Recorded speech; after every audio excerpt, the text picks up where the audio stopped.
बोलिए गायत्री माता की जय। आइए गीता चिंतन में आज हम अध्याय 8 श्लोक नंबर 17 और 18 का चिंतन करते हैं, जिसे भगवान ने कल तो बताया कि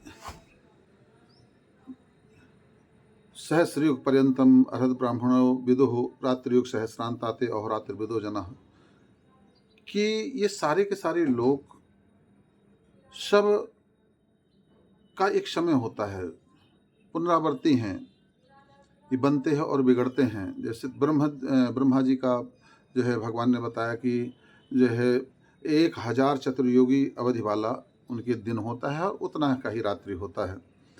तो अब ये दिन और रात्रि कैसे होते हैं, भगवान आगे कहते हैं, अव्यक्ताद व्यक्तः सर्वा प्रभंतरागमे रात्र्यागमे प्रलीयन्ते तत्रैया व्यक्त संग के भूतग्रामः सवायं भूत्वा भूत्वा प्रलीयते रात्र्यागमे वसः पार्थ प्रभात हरागमे।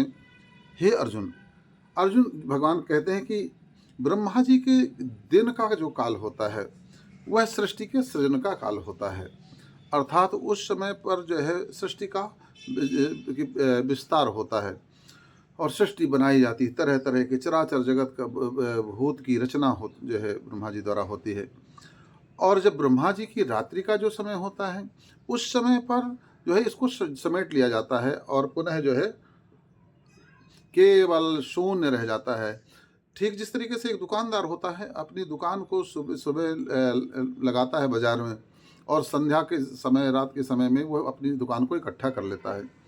तो इसी तरीके से ब्रह्मा जी दिन के समय में जो उनका दिन होता है तो उस समय पर ये पूरी संसार रूपी बाजार को जो है फैलाते हैं, और इसके बाद में जब इनका रात्रि का समय होता है तो अपनी इस दुकान को, इस संसार रूपी दुकान को वो समेट लेते हैं।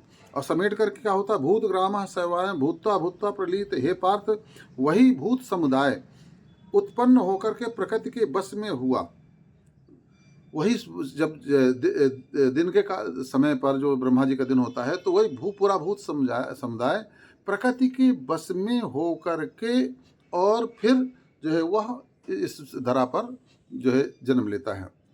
प्रकृति के बस में अर्थात इस संसार में जो भी जीव आता है प्रकृति का 3 गुणों का प्रभाव उसके ऊपर तुरंत से लागू हो जाता है। तो प्रकृति के बस में होकर के उत्पन्न होता है, प्रकृति के बस में ही होकर के वह जो है पुनः विलीन भी होता है। व्यक्ति ये कहता है, देखो आगे भगवान कहते, रात्र्यागमे वसः पार्थ पर्वत हरागमे, अर्थात प्रवेश काल में जो है प्रकृति के बस में हुआ जो उत्पन्न होता है, और रात्रि के प्रवेश काल में वह उसी में प्रकृति के साथ में, प्रकृति के दिन के को साथ में लेकर के अपनी प्रकृति के अनुरूप वह जो है भगवान में विलीन हो जाता है। अच्छा, बहुत लोग जो है ना समझ लोग यह कहते हैं कि अरे मरना है तो सबको, मर करके तो सबको एक ही जगह जाना है। यह बहुत बड़ी अज्ञानता है। नहीं, चाहे जितने युग लग जाएं, चाहे जितनी बार धरती मिटे बने और फिर भी हो जो हो, मगर तब तक व्यक्ति परम पद को प्राप्त नहीं कर सकता है जब तक कि वह अपने जो है प्रारब्धों को भोग करके और ज्ञान को प्राप्त नहीं कर लेता है। वह इस शरीर के रहते रहते मुक्त नहीं हो जाता है। अपनी प्रकृति को लेकर के ही जो है जीव जाकर के, जैसे कि रात्रि में व्यक्ति सो जाता है तो अपना ही धन दौलत लेकर के सोता है ना भाई। विचार करिए कि दिन में अपना व्यक्ति जो है जो कुछ भी कार्य करता है, बाजार में जाता है, अपना विस्तार करता है, दुकान चलाता है, कार्य करता है, मगर रात्रि में जब सोता है तो क्या सबका बराबर कर दिया जाता है कि सबको बराबर कर दो? अब नहीं, वह रात में भी सोता है तो क्या जाता, अपने ही घर में, अपने ही वैभव में, अपने ही जो कुछ भी उसके पास में होता है, रुपया पैसा धन दौलत, वह उसी का ही रहता है। जितना जो विकास करता है वो तो उसका अपना विकास होता हुआ चला जाता है, लौकिक हो या परलौकिक हो।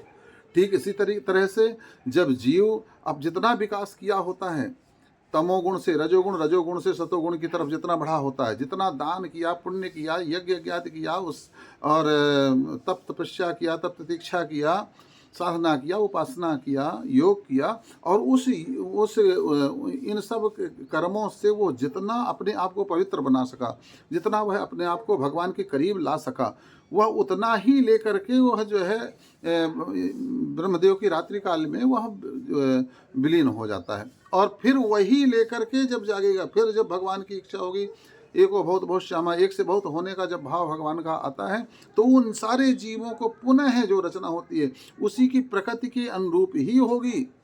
तमोगुणी है तो तमोगुणी जाएगा, अगर वह जो अधोगामी है, पशु पक्षी और चराचर जगत जिस भाव से जो जहाँ है वो वैसा ही लेकर के वह जन्म लेगा दोबारा भी।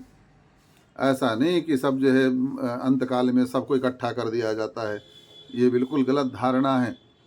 व्यक्ति को अपना परिष्कार स्वयं को करना पड़ेगा, कोई कुछ करने वाला नहीं। अगर आप चाहते हैं कि हम जो है मुक्त हों, हम जो है भगवत धाम को जाएं, परम पद को प्राप्त करें, गोलोक धाम को जाएं, तो हमें स्वयं से ही उसके लिए प्रयास करना पड़ेगा। कोई दूसरा व्यक्ति का उद्धार नहीं कर सकता है। इसलिए भगवान को उद्धरेत आत्मनो आत्मानम, अपने द्वारा अपना उद्धार करो, अभी से लग जाओ। यह समझो कि मनुष्य तन मिला है तो विवेक और बुद्धि रूपी दो मित्र हमें भगवान ने दिया है। उन बुद्धि और विवेक का इस्तेमाल करो और जो है उनका इस्तेमाल करके केवल आप ऐसा करो कि संतों के सानिध्य में जाओ, सत्संग के सानिध्य में जाओ, शास्त्रों के सानिध्य में जाओ और वो जैसा कहते हैं उन पर श्रद्धा और विश्वास करके और उनके अनुरूप चल दो। ये मत कहो कि जो है ये महात्मा लोग भी अपनी दुकान चला रहे हैं, अरे महाराज लोग भी जो है अपना यज्ञ कर रहे हैं और फलाना कर रहे हैं, सब अपनी दुकान चला रहे हैं। ये मति भ्रष्ट वाली बुद्धि है, ये सर्वनाश वाली बुद्धि है।